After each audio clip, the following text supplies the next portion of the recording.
dipersembahkan oleh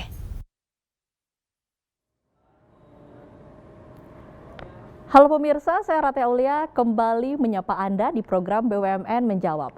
Tema kita kali ini tentang strategi jitu PT Indra Karya Persero atasi kesenjangan air. Pemirsa, pemenuhan air sebagai kebutuhan menjadi hak dasar yang harus dipenuhi. Air merupakan sumber kehidupan dan tidak lepas dari setiap detak kegiatan manusia. Disinilah peran PT Indra Karya Persero dalam mengatasi kesenjangan pemenuhan air di Indonesia. BUMN sektor sumber daya air ini juga menghadirkan air mengalir untuk Indonesia. Dan sudah hadir narasumber kami di studio, Direktur Utama PT Indra Karya Persero, Bapak Milvan Rantawi. Halo Pak Milvan, apa kabar? Baik Mbak, terima kasih. Sehat Pak? Alhamdulillah. Terima kasih sudah menyempatkan waktunya untuk datang ke BUMN Menjawab. Nanti kita akan berbincang lebih panjang lagi dengan Bapak. Dan secara virtual juga hadir para pimpinan redaksi televisi jaringan JPM dan teman-teman dari pemimpin Jawa Pos jaringan media Nusantara. Acara ini berlangsung dan menerapkan protokol kesehatan dan acara ini merupakan kerjasama JPM TV dan BUMN Track. Sebelum kita memulai perbincangan, kami punya satu paket informasi terkait tema kita kali ini.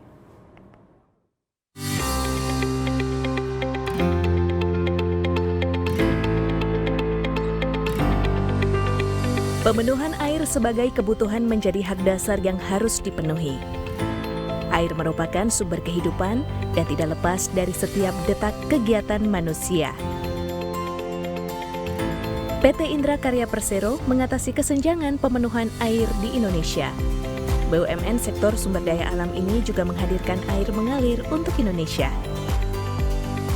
Dalam pengembangannya, PT Indra Karya Persero memusatkan bidang pengembangan sumber daya air dan energi. Selain itu, perluasan di bidang bangunan gedung, pabrik, dan transportasi.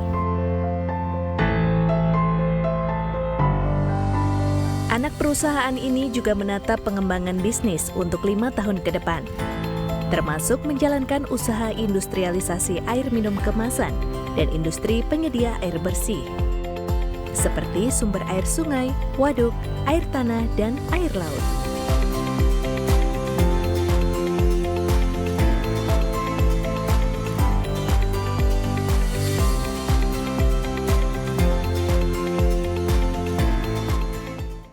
Langsung saja kita berbincang dengan Direktur Utama PT Indra Karya Persero, Bapak Milvan Rantawi. Pak Milvan, berdiri sudah sangat lama sekali, 1961. Bisa diceritakan nih kepada saya dan juga pemirsa bagaimana sejarah singkat dari perkembangan PT Indra Karya Persero? Baik Mbak, jadi cerita dari Indra Karya ini cukup panjang.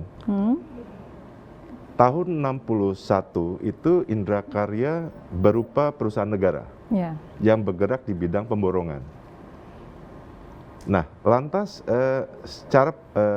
secara waktu pemerintah merubah menjadi Persero, perusahaan PT ya, perusahaan terbatas, namanya menjadi PT Indra Karya di tahun 1972. 72 ya. Nah, pada saat tahun 1972 itu masih jadi pemborongan, kemudian perusahaan ini merugi. Jadi dari perusahaan negara menjadi PT itu menjadi merugi, perusahaannya rugi. Kemudian tahun 1978 itu pemerintah lewat dulu namanya Menteri Pekerjaan Umum dan Kelistrikan, ya, itu merubah PT Indra Karya Persero yang tadinya pemborongan menjadi perusahaan konsultan rekayasa engineering. Konsultan rekayasa engineering. Saya kira tepat sekali keputusan saat itu. Kenapa? Karena secara bersamaan Indonesia kan sedang melakukan pembangunan di Sungai Berantas. Sungai Berantas itu ada satu sungai namanya Sungai Berantas. Saat itu pemerintah memikirkan bagaimana mengoptimalkan sungai ini sehingga bermanfaat bagi hajat hidup orang banyak. Nah, maka tahun 1958, pemerintah lewat proyek Berantas meminta Indra Karya konsultan. Tahun 58 Indra Karya belum ada. Jadi perusahaan Jepang namanya Nippon Kui dari Jepang. Jadi kita memang waktu itu Indonesia masih bisa dikatakan tidak ada yang punya keahlian itu ya perusahaannya.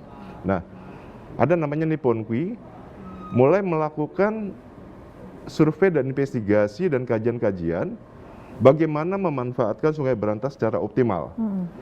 Ya, jadi air ini kan sebenarnya rahmat dari Allah nih. Jadi bagaimana secara optimal. Kemudian tahun 58 selesailah kajiannya, kemudian tahun 61 dilanjutkan dengan hasil dari kajian itu menyatakan bahwa bagus gitu ya. Ini harus dilakukan begini, dilakukan begitu. Tahun 61 dilanjutkan dengan detail design engineering, detail. Sehingga dibangun saat itu rencana bendungan Karangkates. Jadi saya bicara dua paralel nih ya. Ada Indra Karyanya, ada Sungai Berantasnya. Nanti satu ketika akan ketemu nih.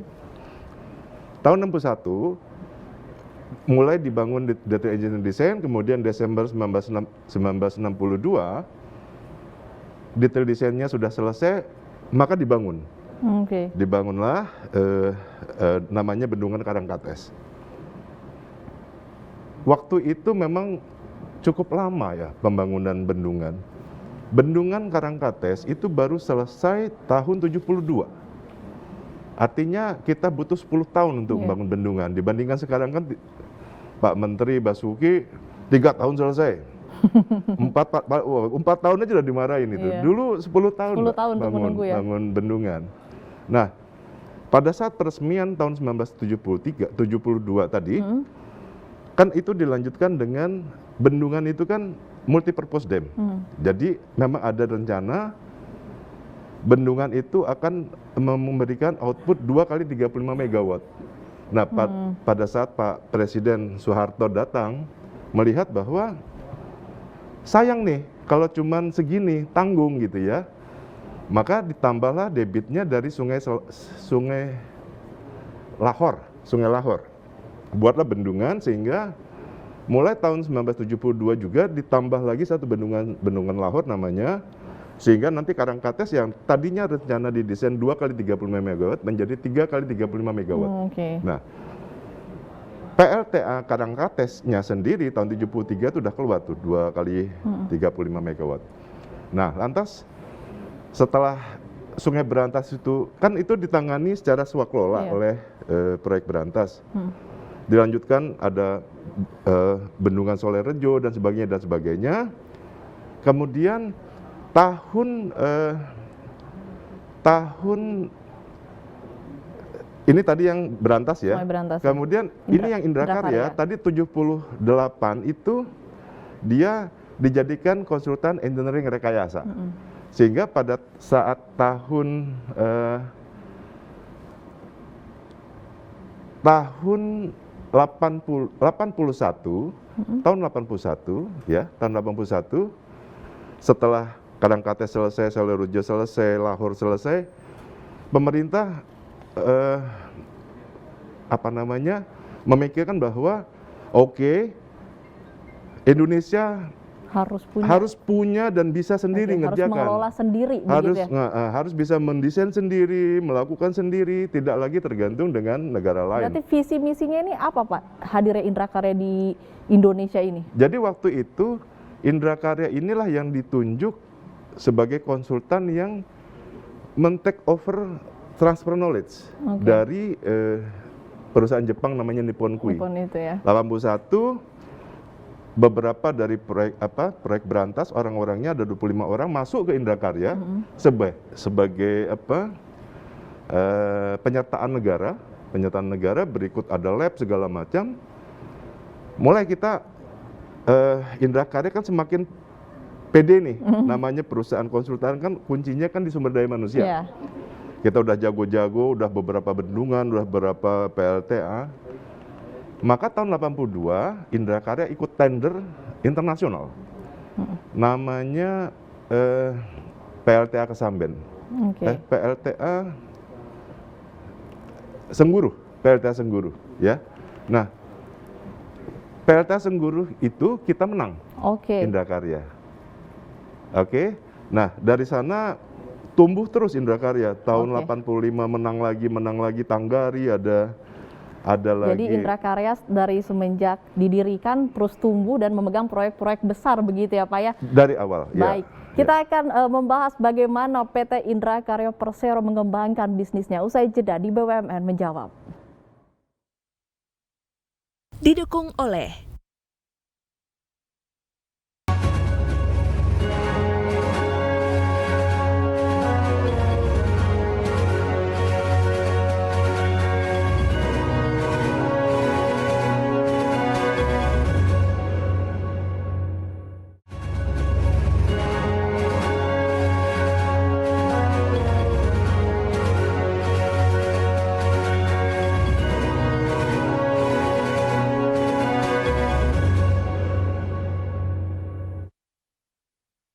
dipersembahkan oleh Tahun 1978, PT Indra Karya Persero mengembangkan bisnisnya menjadi konsultan konstruksi ketenagalistrikan. Ekspansi bisnis terus dilakukan dengan menggandeng berbagai kementerian, lembaga, dan juga swasta. Dan langsung saja kita akan ngobrol dengan Pak Milvan Rantawi. Pak Milvan, Indra Karya kan tadi sudah Bapak ceritakan dari awal prosesnya bagaimana visi misinya akhirnya dibentuk juga mendapatkan proyek-proyek besar begitu ya. Kemudian Indra Karya juga menjadi BUMN yang bergerak di sumber daya air begitu Pak. Nah itu sejak kapan dan seperti apa Pak? Ya, jadi setelah tadi kita mulai masuk ke energi, kemudian kita mulai masuk ke pekerjaan umum. Jadi kan namanya bendungan itu kan ada yang multi purpose, ada yang single purpose. Jadi kita mulai masuk dan semakin membesar di pekerjaan KPU-annya untuk bendungan-bendungannya. Tetapi bukan berarti kelistrikannya berkurang, ya. Tetap dia membesar, tapi secara persentase semakin banyak pekerjaan umumnya, gitu. Seperti itu. Oke, jadi juga ini kan ke sumber daya air begitu ya, namun kelistrikannya juga tidak berkurang begitu. Nah, sebagai BUMN yang bergerak di sektor sumber daya air nih, proyek yang dilaksanakan Indra Karya tentu sangat berdampak begitu ya Pak ya kepada masyarakat. Bisa diceritakan apa saja yang benar-benar paling signifikan dampaknya kepada masyarakat?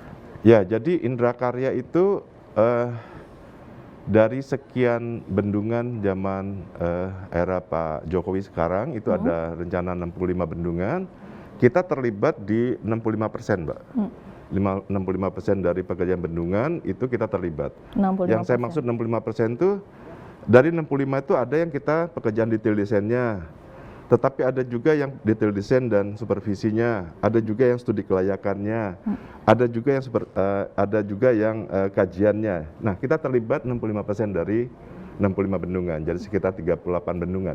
Oke, kemudian bagaimana Pak dampak dari proyek-proyek itu kemudian direalisasikan oleh Indra Karya dan akhirnya mana yang paling berdampak itu kepada masyarakat? Tadi? Saya kira sebelum proyek itu dijalankan, pasti melalui sebuah kajian. Sebut saja ada sebuah bendungan, pasti itu dilakukan kajian apa benefitnya, apa kepentingan untuk masyarakatnya, untuk pengendalian banjir, untuk irigasi teknis sawah, untuk air baku, untuk hydropower plant ya, jadi sumber daya air, pembangkit sumber daya air. Itu pasti dampaknya banyak. Dampaknya banyak ya. Oke. Kembali tadi berbicara terkait dengan Sungai Berantas yang tadi Bapak sampaikan. Untuk Sungai Berantas sendiri berarti Indra Karya itu memegang andil cukup besar ya untuk pengembangannya. Saya kira sudut pandangnya bukan begitu ya, tapi justru Indra Karya lahir itu akibat dari proyek Induk Berantas. Kebutuhan ya Pak ya? Ya, jadi maka lahirlah karena proyek itu bisa dipandang mendekati selesai, kemudian sumber dayanya dipindah-pindah. Nah, yang tadinya banyak melakukan perencanaan desain masuk ke Indra Karya. Sedangkan yang biasanya pelaksanaannya saat itu dimasukkan ke yang namanya berantas abipraya. Kontraktor. Kemudian apakah untuk setiap proyek-proyek yang sekarang dijalankan kan dengan pemerintahan, apakah juga bekerja sama dengan pihak swasta, Pak? Gini, kami kan perusahaan jasa. Jadi kami mendapatkan pekerjaan itu justru dari pemerintah yang banyak ya. Kami sekitar 65% itu proyek-proyek pemerintah. Proyek-proyek yang didanai oleh APBN maupun pemerintah dengan dana-dana loan. Gitu. Jadi kalau keterlibatan swasta dan daerah itu sepanjang ini kami selalu melibatkan yang namanya pekerja lokal. Nah, jadi pekerja lokal, dan itu juga memang di BUMN kan salah satunya itu ya tugasnya ya. Benar. Jadi melibatkan lokal konten gitu ya, anak negeri ya. Baik. Kemudian Indra Karya sendiri tentu tadi disebutkan oleh Bapak pada tahun 1985 ada proyek Sungai Berantas begitu. Kemudian itulah yang menjadi cikal bakal hadirnya Indra Karya. Kemudian perkembangan bisnisnya sampai dengan saat ini seperti apa, Pak? Ya. Jadi setelah kita menang tadi, saya bilang tahun 82 kita dapat proyek Sengguru, kemudian kita 85 dapat 2 PLTA besar di Indonesia dengan dana Asian Development Bank itu adalah PLTA Tanggari dan PLTA Besai di Lampung, Tanggari di Manado. Kita sebagai lead firmnya, kemudian Jepangnya justru menjadi asosiasi. Jadi kita sudah mulai pede masuk tender internasional sejak tahun 85. Baik, jadi di 60 tahun PT Indra Karya ini juga sekarang motonya mau go internasional begitu ya Pak ya? Ya. Baik, kita masih akan berdiskusi dengan Pak Milvan usai jeda di BUMN Menjawab. Didukung oleh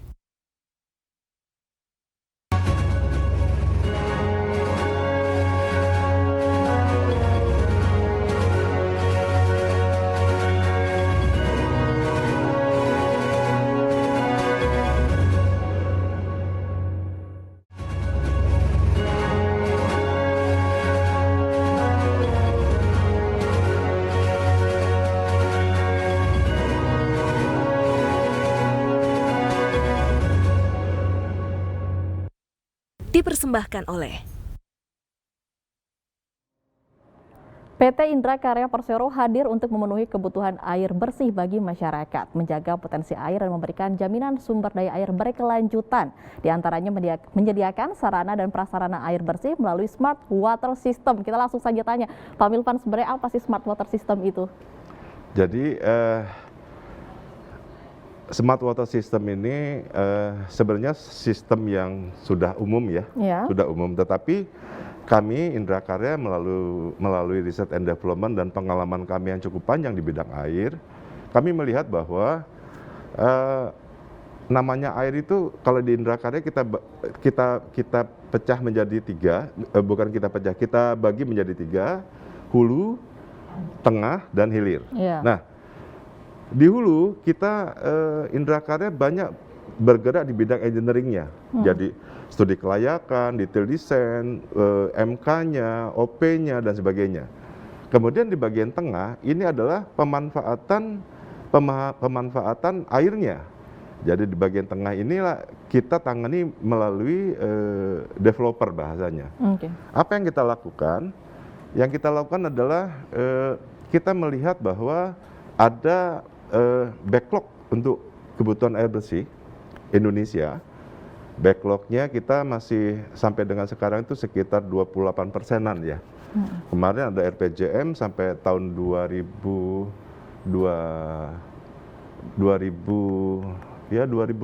nggak salah itu harusnya udah 100% akses ke air bersih, kemudian sanitasi 100%, tetapi kita belum tercapai. Makanya itu digeser menjadi 2030. Nah, kami karena kami sangat pede dengan pekerjaan air, maka kami mencoba untuk ikut berkontribusi dalam rangka pemenuhan backlog. Apa yang kami lakukan? Yang kami lakukan adalah ikut melakukan pemenuhan kebutuhan air bersih masyarakat. Tetapi skalanya kalau tidak bisa dikatakan mini ya mikro lah ya. Dan sampai sekarang Indra Karya itu selama kiprah kurang lebih 2 tahun ini baru menangani 9 titik.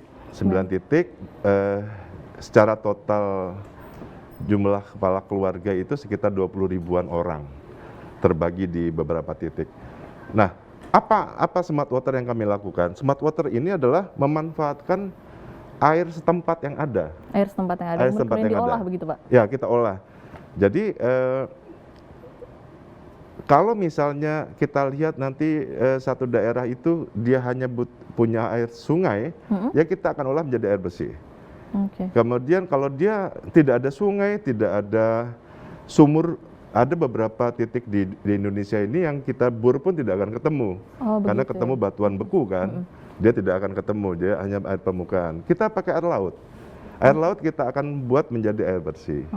Seperti itu. Smart water system ini mendapat penghargaan ya Pak berkali-kali karena memang bagus begitu proyek dan juga caranya. Nah, dan juga pernah diterapkan di Labuan Bajo. Nah, berarti itu air laut kemudian diolah untuk menjadi air layak konsumsi. Bisa diceritakan seperti apa Pak prosesnya? Ya, jadi waktu di Labuan Bajo itu kita menggunakan air laut, kita olah ya, kita olah dan keluarnya menjadi air bersih. Bahkan kita beberapa orang kita coba minum dan memang ya sesuai dengan hasil riset kita di awal. Ini memang layak untuk dipakai gitu ya. Untuk tingkat kesulitannya Pak mengolah air laut, air sungai, apakah ada perbedaannya atau mungkin ya untuk Indra Karya sendiri sama saja dalam menanggulanginya? Jadi gini, Indra Karya itu punya teknologinya. Jadi dia sudah sistem. Kalau misalnya air laut kita pakai teknologi ini, kalau air sungai teknologi ini, kalau di air sumur bor teknologinya ini, kalau air tandon, jadi kan ada tada hujan, air teknologinya ini. Artinya teknologinya sudah oke, sudah siap, tinggal ini cocoknya apa gitu ya. Kita akan lihat sumbernya apa. Selama dia sumbernya masih tidak air laut, kita akan pilih yang itu karena mahal. Air laut ini mahal. Jadi pilihan terakhir memang air laut nanti. Menjadi pilihan terakhir begitu. Namun untuk teknologi sendiri Indra Karya memang sudah punya begitu ya. Jadi untuk mengolah segala jenis air. Nah, untuk smart water system ini juga ada di Jawa Timur, Jawa Barat dan NTT. Cakupannya cukup luas ya Pak memang. Ya. Dan bisa diceritakan itu seperti apa Pak? Ya, jadi untuk setiap daerah sendiri. Sebagai contoh di Madura itu kita bahkan membantu masyarakat tidak hanya untuk air bersih saja, tapi air bersihnya itu buangannya itu tidak dibuang begitu saja, tapi kita manfaatkan untuk tanaman-tanaman yang lain sehingga produktif gitu ya. Nah, apa yang membedakan apa yang khas dari Smart Water Indra Karya? Kami kan melihat begini. Pemerintah punya program namanya SPAM. SPAM itu ada SPAM perpipaan dan SPAM non perpipaan, ya. Ada banyak program-program PU, misalnya PAMSIMAS dan sebagainya. Kami tidak akan masuk ke satu daerah apabila sudah ditangani oleh program yang lain. Jadi kami tidak akan di filter pertama kami tidak akan masuk sehingga programnya double gitu ya. Nah, apa yang kami lakukan? Yang kami lakukan adalah kami tidak seperti konsep perpipaan karena mahal, tetapi kami komunal biasanya. Jadi ada satu desa, kemudian kita siapkan lokasi-lokasi 3 atau 4 titik gitu ya, sehingga masyarakatnya ngambilnya di sana. Seperti itu. Apakah nanti ke depannya smart water system ini akan diperluas gitu Pak jangkauannya? Kami berharap ini bisa bermanfaat untuk Indonesia ya. Ya, kami siap untuk diperluas. Karena apa? Karena dengan smart system yang kami sudah jalankan ini, kita bisa kontrol, mengurangi perseteruan sosial.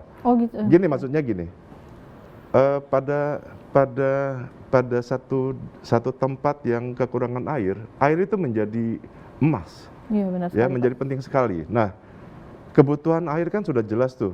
1 KK itu antara 60 sampai 80 liter per detik. Nah, pada saat kita satu titik kemudian ada beberapa KK kan bisa rebutan. Iya. Nah, kita buat di mana letak smartnya, kita pakai ini Smart card. smart card. Oke. Sehingga nanti masing-masing kepala keluarga per bulan mendapat smart card dengan isi pulsa. Oke. Bahasanya isi pulsa ya, seperti pulsa PLN Sudah lah. menggunakan teknologi Ya, digital gitu. jadi teknologi digital. Jadi pada saat smart card-nya habis, dia nggak akan bisa ngambil air lagi. Oke, itu per kakak itu dimiliki. Per kakak, Oke. per kakak. Bahkan per kakak ini kita buat by name by address. Kita bisa kontrol. Oh ternyata kebutuhannya begini, oh begini, oh begitu gitu. Jadi tidak akan rebutan begitu ya Pak ya? Menjadi tidak rebutan. Dia kalau butuh ya palingan pinjam kartu temannya. Dan itu juga Gitu. kalau temannya bersedia ingin Kalau temannya memberikan. bersedia. Baik, air bersih meningkatkan kualitas hidup sehat dan membantu perekonomian masyarakat. Bagaimana sistem pemantauan PT Indra Karya Persero terhadap potensi air bersih terutama di daerah pedalaman yang sulit terjangkau? Tetaplah di BUMN menjawab. Didukung oleh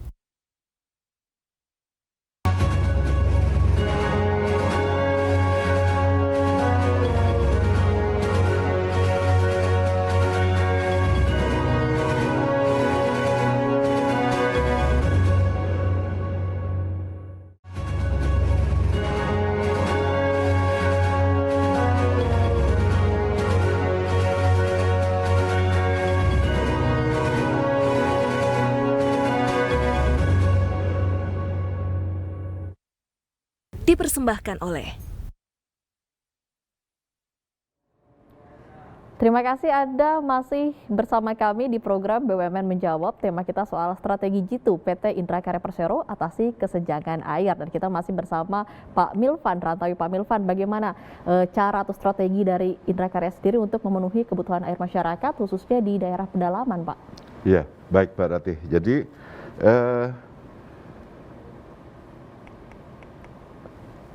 gini, Indra Karya itu dalam rangka menjalankan seperti yang saya sebut tadi, Labuan Bajo, kemudian Sukabumi, Madura, ada sekarang Adonara ya di NTT yang bencana dan sebagainya, itu kami tidak sendiri. Kami tidak sendiri. Kami selalu bersama-sama dengan beberapa BUMN yang punya fokus untuk SDGs yang nomor 6, yaitu air bersih dan sanitasi. Nah, kami mengapa kami yang selalu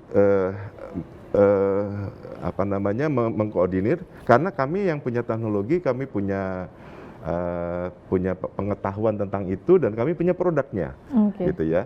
Dan kalau Indra Karya sendiri nggak akan kuat, kebutuhannya ya cukup banyak. Gitu. Nah, tentang pemenuhan daerah pedalaman, saya pikir sih di Indonesia banyak yang masih belum terpenuhi dengan kebutuhan air bersih. Tetapi seperti yang saya bilang tadi bahwa selama dia belum mendapatkan program dari pemerintah atau badan usaha milik negara atau satu pihak lain, selama itu layak dan kita lihat dari sisi teknis dan sebagainya memungkinkan, kita siap untuk membantu. Siap untuk selalu membantu untuk daerah terpencil bahkan baik. Padahal kita juga akan berbincang dengan Bapak Ipan Sopiana, pimpinan redaksi SMTV Sumedang. Halo, Kang Ipan, bisa mendengar suara saya dengan baik? Apa kabar? Alhamdulillah sehat, Mbak. Alhamdulillah sehat.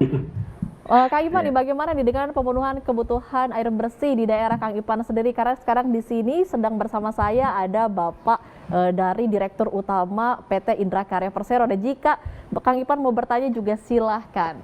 Silahkan Kang Ipan. Ya, selamat siang menjelang sore Pak Milvan. Selamat siang Kang Ivan. Ya Pak, saya mau bertanya nih, kebetulan kan di sini juga ada bendungan atau waduk Jati Gede. Apakah itu proyeknya juga atau kontraktornya juga sama oleh Indra Karya? Nah itu yang pertama. Yang pertama aja dulu, apakah itu sama oleh proyeknya oleh Indra Karya atau bukan?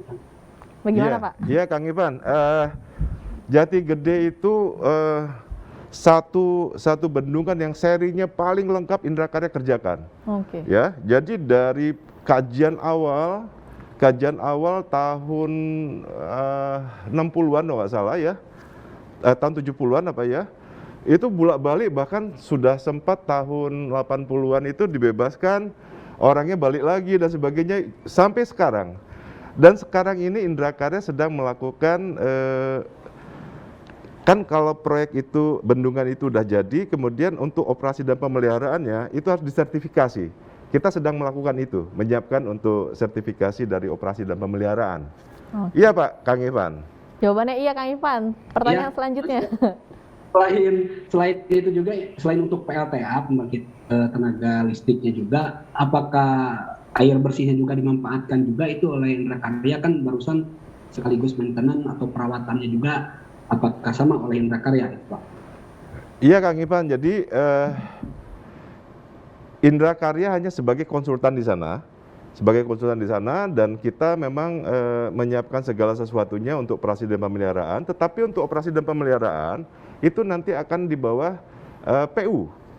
Nah, PU ini bisa jadi saya tidak tahu persis apa, tapi yang saya dengar itu kemungkinan akan diserahkan ke satu badan usaha milik negara yang lain untuk merunning operasi dan pemeliharaan. Dan memang Jati Gede itu memang didesain dari awal, dia mengeluarkan listrik 2 kali 55 megawatt, jadi 110 megawatt ya. Kemudian air bakunya nanti untuk kepentingan masyarakat dan industri, plus irigasi sekaligus untuk pengendalian banjir. Oke. Seperti itu. Dan ini Jati Gede itu bendungan terbesar di Jawa ya. Betul Pak, Asia. Ya Pak, ini saya juga tertarik sama smart water system. Nah, untuk smart water system, apakah smart water system ramah lingkungan lah, dalam artinya tidak merusak lingkungan yang ada gitu kan? Seperti apa Pak? Ya, makasih Kang Ivan. Jadi pertanyaannya saya senang ini, karena sekaligus saya bisa menjelaskan tentang smart waternya kami. Jadi smart waternya kita itu sebagai contoh di Madura, itu airnya itu bisa digunakan lagi untuk hal yang lain yang positif, jadi pertanian dan sebagainya gitu ya. Jadi tidak ada limbahnya kita pikirkan juga gitu. Limbahnya kita pikirkan. Kenapa begitu? Karena seperti yang saya sampaikan tadi ke Mbak Rati, Indrakarya punya teknologi tidak hanya air laut, air sungai, air danau, air sumur bor, tetapi air limbah sendiri bisa menjadi air bersih. Oke. Gitu Pak Kang Ivan. Baik. Ya. Sudah ya Kang Ivan ya? Satu lagi. Oh, satu lagi. Silakan. Ya. Bedanya Indrakarya dengan BUMN yang lain yang menangani sama, kontraktor yang sama, ya. Apa Pak kelebihan keunggulannya? Keunggulannya Pak? Iya. Jadi kalau bedanya itu, kalau kami memang DNA-nya DNA air Pak. Lahirnya sudah di air dan energi. Dan sekarang bahkan Indrakarya kita tidak menangani hanya di konsultannya saja, tetapi kita menjadi developer keairan sesuai dengan anggaran dasar rumah tangga kami tahun 2018 sudah berubah menjadi developer keairan. Kalau developer itu kan dengan modal ide sama gambar kan bisa menjalankan sesuatu. Nah, itu kita masuk ke sana. Lantas di industrinya kita tunjukkan bahwa kita sampai bisa membuat air minum dalam kemasan. Seperti itu. Jadi dari konsultan kita memang menguasai, kemudian di tengahnya sebagai OP-nya kita menguasai, kemudian di hilirnya industrinya kita sampai dengan air minum dalam kemasan. Oke. Artinya kalau kami bisa buat air minum dalam kemasan, apalagi yang di atasnya gitu Pak. Oke. Bagaimana Kang Ivan? Oke, terima kasih. Cukup. Baik, terima kasih telah bergabung bersama kami Ipan Sopiana, pimpinan redaksi SMTV Sumedang. Pak, kita akan lanjut berbicara Pak. Indrakarya ini kan juga banyak membantu daerah-daerah begitu ya Pak ya, untuk pengolahan air. Nah, apakah ada syarat khusus untuk desa atau daerah mendapatkan bantuan pengolahan air dari Indrakarya? Ya, jadi gini Mbak, dalam kurun 1 tahun ini memang cukup banyak proposal masuk ke kami dari daerah. Kami punya SOP ada syarat-syaratnya gitu ya. Pertama, kami memang nggak mungkin sendiri. Jadi kami melibatkan beberapa BUMN yang fokus juga untuk membantu itu. Jadi kalau udah ada lognya, budgetnya segala macam, kita mulai filter. Apakah daerah itu tadi sudah mendapatkan bantuan dari pemerintah? Apakah daerah tadi ada sumber airnya? Apakah daerah tadi bersedia, berkomitmen barang yang kita siapkan itu kemudian dijaga? Bagaimana caranya? Mereka harus membentuk satu institusi penanggung jawab. Jadi meminta komitmen juga ya, begitu ya, minta Pak? komitmen bahwa ini barang bukan hanya serah terima saja, tapi mangkrak gitu ya. Kita nggak mau itu.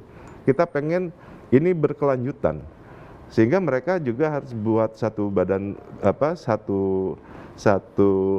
satu pengelola. Inilah nanti yang akan melanjutkan. Oke, baik. Baru akan kita take over, serahkan. Gitu. Baik, jadi selain juga ada syarat-syarat, ada juga komitmen yang harus dijaga agar proyeknya tidak mangkrak itu selanjutnya, Pak ya. Baik, inovasi dan transformasi jadi syarat wajib dalam pengembangan bisnis anak perusahaan BUMN. Apa saja inovasi dan transformasi yang sudah berjalan di PT Indra Karya Persero? Usai jeda di BUMN menjawab. Didukung oleh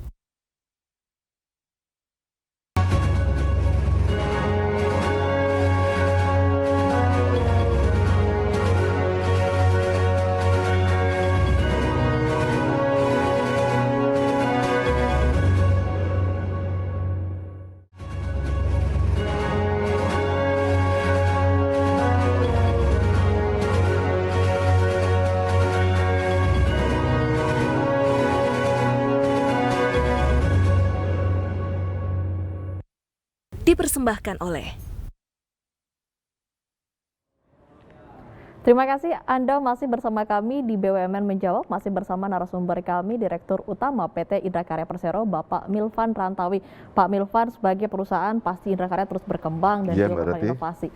Inovasi apa saja Pak yang sudah dilakukan oleh Indra Karya sendiri?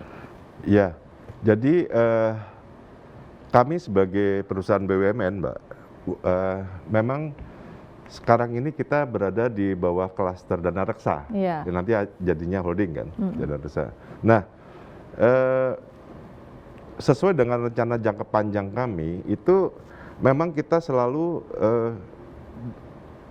melakukan inovasi dan bisnis model, ya. Bisnis modelnya itu harus disesuaikan dengan kemampuan kita supaya optimal. Nah, apa yang sudah kita lakukan? Kita sudah melakukan yang namanya konsultan diperluas. Kami tetap konsultan, tetapi kami konsultan diperluas. Diperluasnya kemana? Diperluasnya ke developer dan industri. Itu sudah dilakukan. Nah, apa yang belum kami lakukan? Banyak hal, Mbak. Banyak hal yang belum kita lakukan. Ini sesuai dengan misi kami, dan juga kalau kita hubungkan dengan 5 pilar Kementerian BUMN, itu kan pertumbuhan ekonomi dan sosial. Itu pertumbuhan ekonomi sosial kita jawab dengan misi kita selalu memperbaiki proses-proses dan produk kita, ya. Selalu memperbaiki proses dan produk sehingga ujungnya adalah customer satisfaction. Kemudian pilar yang nggak kalah penting adalah pengembangan sumber daya manusia yang unggul, yang berakhlak. Ini kenapa menjadi penting ke depan, karena core value dari Kementerian BUMN seperti arahan Pak Menteri memang cuma tinggal satu kan, akhlak tadi. Jadi amanah dan sebagainya itu. Nah, itu kita bangun. Kenapa kita bangun? Karena konsultan, perusahaan jasa seperti kami, asetnya itu adalah non intangible. Jadi asetnya adalah manusia. Manusia. Jadi manusia yang terpenting begitu. Yang terpenting itu. Yang kami lakukan ke depan, membangun SDM yang unggul yang seperti apa, karena kami punya visi menjadi perusahaan yang berdaya saing unggul di Asia. Oke, baik. Seperti Kemudian itu. Pak, pandemi ini kan mendorong masyarakat untuk masuk ke era digitalisasi begitu ya. Untuk Indrakarya sendiri, apakah saat ini sudah juga terjun gitu ke digitalisasi? Ya, dalam RJP kami dan dalam misi kami sudah jelas bahwa salah satu misi yang insya Allah misi ini akan tercapai adalah budaya digital. Budaya digital. Jadi paperless. Itu sudah kita lakukan mulai tahun lalu dan tahun ini kita akan live semua sistem pakai ERP, Mbak. Ya. Jadi kita memang kenapa percaya betul bahwa digital ini adalah menjadi hal yang sangat penting selain manusia, karena seperti yang Pak Presiden sampaikan, perusahaan yang cepat akan mengalahkan perusahaan yang lambat. Seperti itu. Nah, kami melihat bahwa perusahaan yang cepat ini caranya adalah IT teknologi. Ya? Bukan sekedar teknologi komputer menggantikan mesin ketik, tidak. Tapi komputer memang kita ke arah 4.0. Oke, baik. Kemudian Indrakarya juga memiliki produk minuman Infresh begitu ya Pak. Bisa diceritakan itu seperti apa dan bagaimana bersaing di tengah ketatnya industri produk air minum kemasan saat ini? Ya, Mbak Ratih. Jadi salah satu inovasi yang sudah kita lakukan adalah membangun pabrik air minum dalam kemasan. Itu berawal dari anggaran dasar dan anggaran rumah tangganya PT Indrakarya tahun 2018 Desember itu berubah, ditambahkan juga sebagai industrial AMDK. Karena pada saat itu kita melihat bahwa air ini adalah hajat hidup orang banyak ya, air minum dalam kemasan ya. Dan sisi lain, kami ini sudah lama menjadi konsultan dari sebuah perusahaan air minum dalam kemasan yang ada di Indonesia, saya tidak perlu sebut namanya, dari pencarian mata air, kemudian pengeburannya, kemudian pengolahannya dan sebagainya. Jadi mengapa tidak kita bangun sendiri gitu saat itu? Tetapi pada saat kita mau bangun sendiri, kita berpikir bahwa oke, kita bisa bangun, tapi bagaimana pasarnya? Nah, kami secara paralel melakukan kajian, tes pasar dan sebagainya. Kita sebelum bangun pabrik ini, kita melakukan tooling di sebuah perusahaan air minum dalam kemasan. Kita tes pasar, kemudian Infresh ini sudah mulai dikenal gitu ya.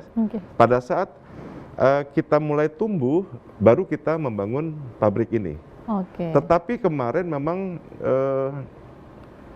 pandemi ini ternyata lumayan berpengaruh untuk pabrik AMDK.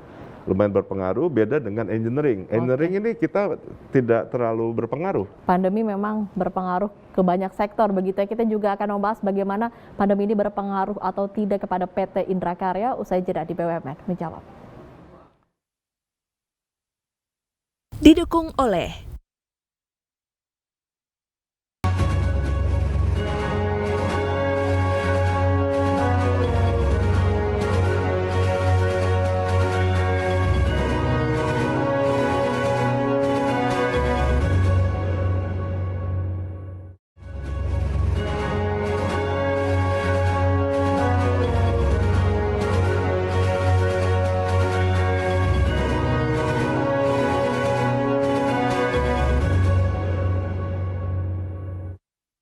dipersembahkan oleh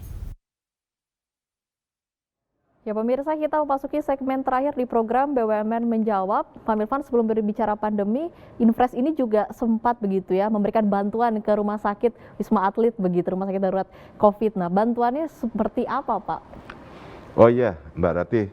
Jadi pada saat pandemi lagi puncak-puncaknya, kita melihat bahwa kita memang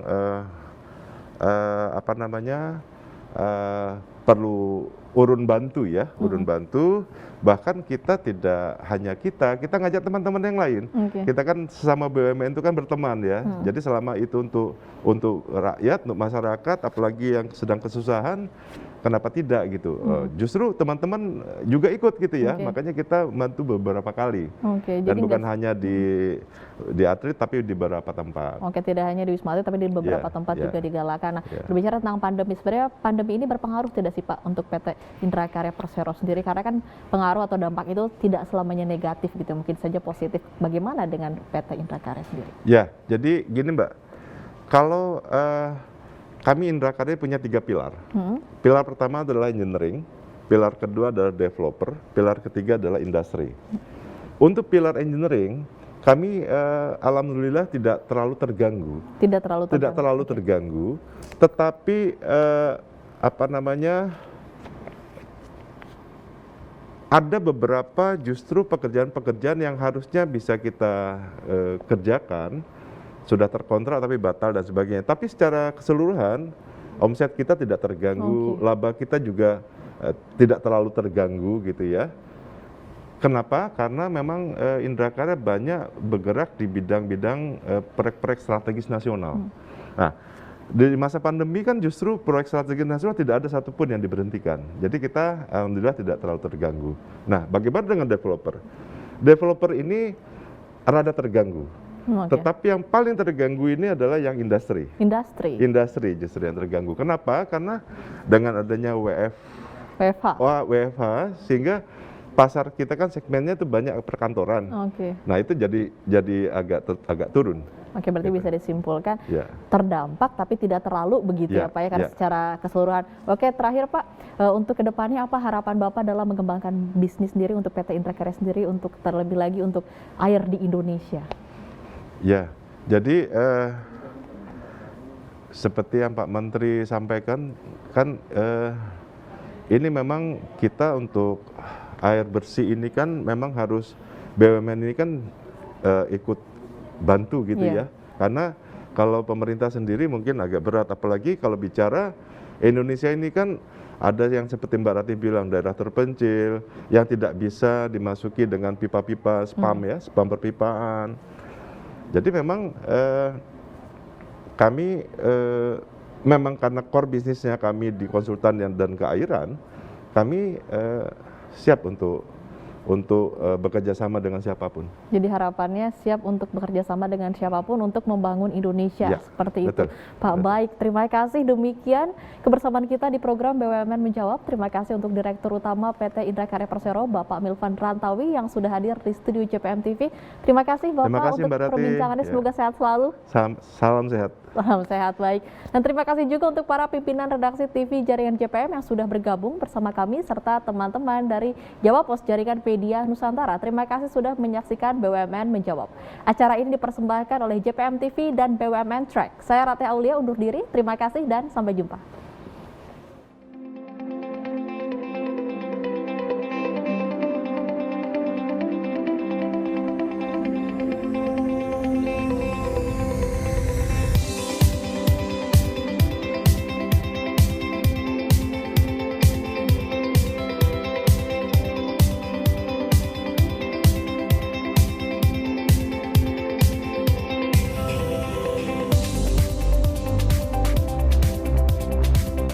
Didukung oleh